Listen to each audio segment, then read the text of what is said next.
YouTube, what is going on? Scenario Talk 23. I'm back with another video. Before we get into the video, YouTube, I need you to hit the like, comment, and subscribe buttons on that post notification bell while you at it. Today we got what happened to every #1 recruit since 2000. Let's get straight into it.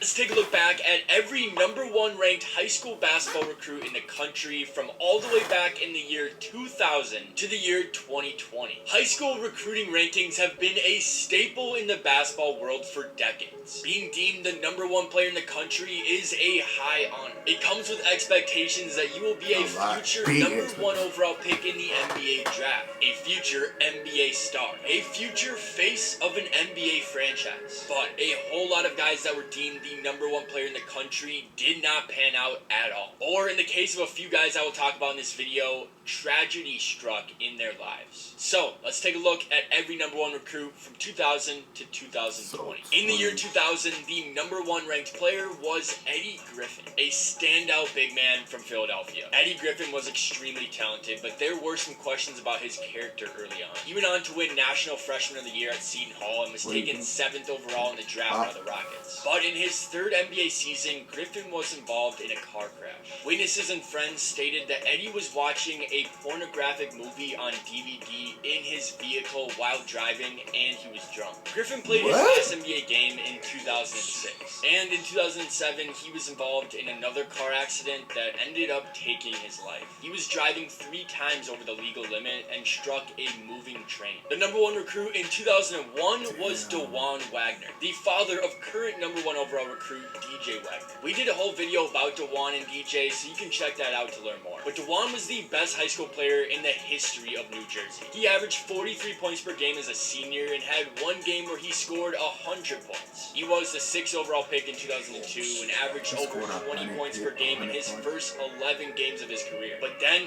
health problems derailed his career. DeJuan had ulcerative colitis and only ended up playing 2 full NBA seasons. The #1 recruit in 2002 was Lenny Cook. Lenny was considered the best high school player in the country at that time, over Carmelo Anthony and LeBron James, who was a junior. Lenny was averaging 31 points per game in his senior year, but only played in 8 games due to being deemed academically ineligible. He had to do a whole nother year of school, but he had already exhausted his playing eligibility. At the end of the 2002 school year, Cook had multiple options for basketball: North Carolina, St. John's, and Ohio State. But he had agents telling him that they promised he would be drafted if he surpassed college to enter the NBA draft. Well, in the 2002 NBA draft, every single team passed on him, and Lenny Cook would never play a single game in the NBA. So those first 3 guys gave us an interesting look into how even the #1 high school basketball player's career can take a turn for the worse. But of course, not every guy we talk about in this video has a sad ending, especially not the #1 players in 2003 and 2004. LeBron James and Dwight Howard. I think we all know what happened to these guys. LeBron was the most hyped up high school player ever. He was deemed the chosen one and still exceeded all expectations to become one of the greatest ever. And then Dwight, another guy who went straight from high school to the #1 overall pick. He's had a Hall of Fame career of his own that includes 8 All-Star appearances and 3 Defensive Player of the Years. The only real update I can give here is that Dwight is now playing in Taiwan and just had a fierce battle against 7'5" Indian big man Sim Bhullar. Let's move on to 2005.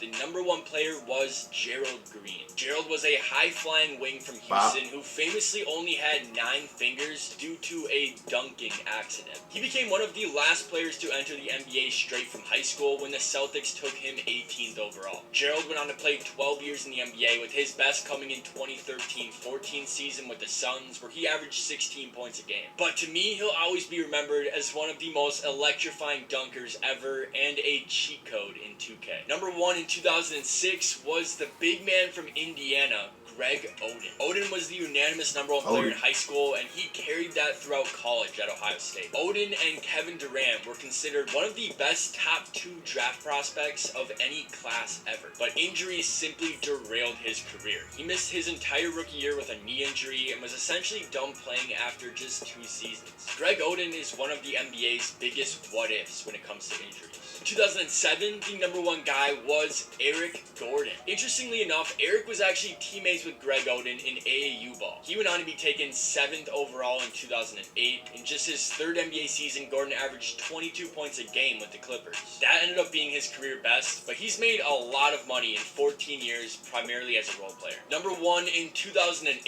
is another interesting one, Brandon Jennings from Compton, California. Jennings became the first player who skipped college to play professional basketball in Europe to be drafted by an NBA team. For the first week of his NBA career, Jennings looked like a future Hall of Famer. In just his 7th NBA game, Brandon Jennings scored 55 points, but injuries and maturity issues limited his success in the league. He did average 19 points a game in his 3rd season with Milwaukee, but he never made an All-Star game and was out of the league by 2018. The next 2 guys I'm about to talk about are examples of players who had long NBA careers but still never lived up to that number 1 recruit hype. Derek Favors in 2009 and Harrison Barnes in 2010. A lot of people forget that Derek Favors was a former number 3 overall pick in the NBA draft. You could consider him a bust, but he's hung around in the league. He's now in his 13th NBA season and found a lot of success in his prime with the Jazz. Harrison Barnes was a 7th overall pick out of North Carolina and won a championship with the Warriors in his 3rd year. Year in and year out, Barnes is a guy that will average a productive 16 points a game. But he didn't ever make the leap to star status like some thought he would when he was balling in his freshman year at North Carolina. Number 1 in 2011 is a guy that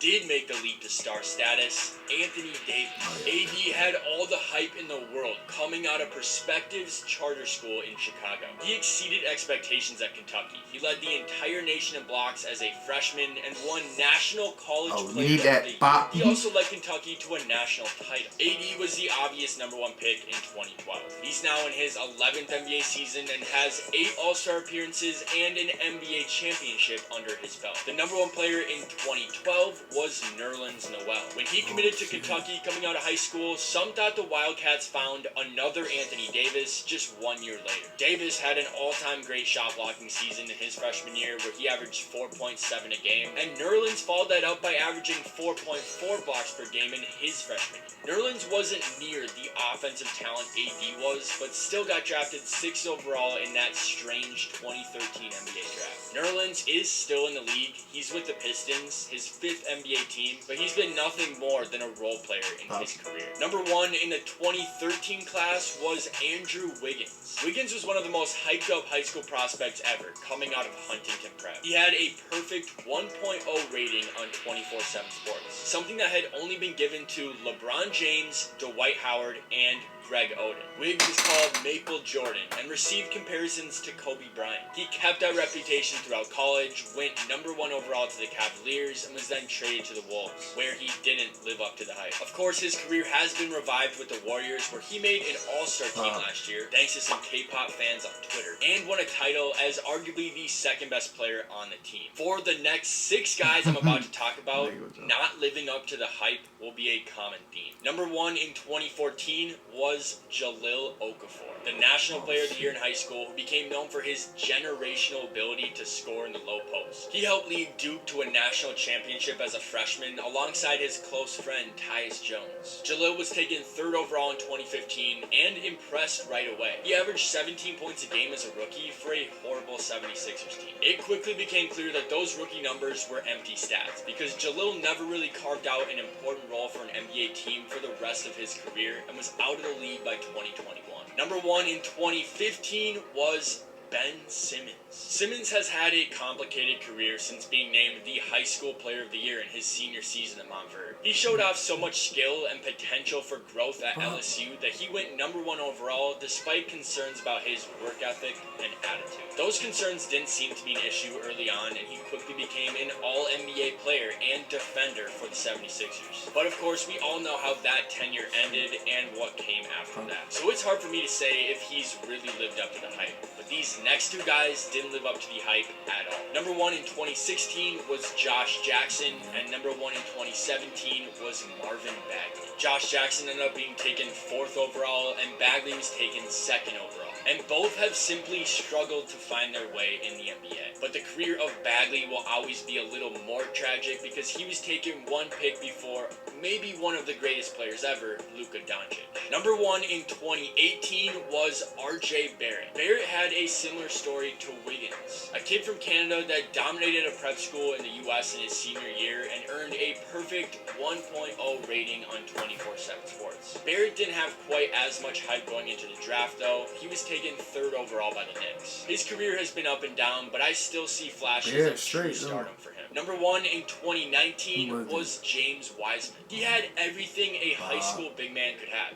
athleticism, skill, size, but he had to sit out the majority of his freshman year of college at Memphis due to illegal practices in his recruiting. But that didn't stop the Warriors from taking him number 2 overall, and I can tell you, they are very much regretting that decision now. Wiseman is still young and very inexperienced, but man, if the Warriors took LaMelo Ball, that would have been scary. And finally, number 1 in 2020 was Cade Cunningham, another star from Montford who played on one of the most talented high school teams ever with guys like Scotty Barnes and Moses Moody. All signs are pointing towards superstardom for Cade Cunningham, but unfortunately he will be missing the rest of this season due to a surgery on his shin. Some guys went down a dark path and never played in the league, some became NBA role players, and some became NBA legends. Nothing is guaranteed, even if you were once considered the best in the world at what you do. If you enjoyed this video, make sure you check out the Where Are They Now video we made about 7th Woods. He too was once considered the number 1 player in the country when he was young, and of course was famously known for having one of the best high school mixtapes ever. So go check out that video. Yeah, I ain't gonna lie. As always,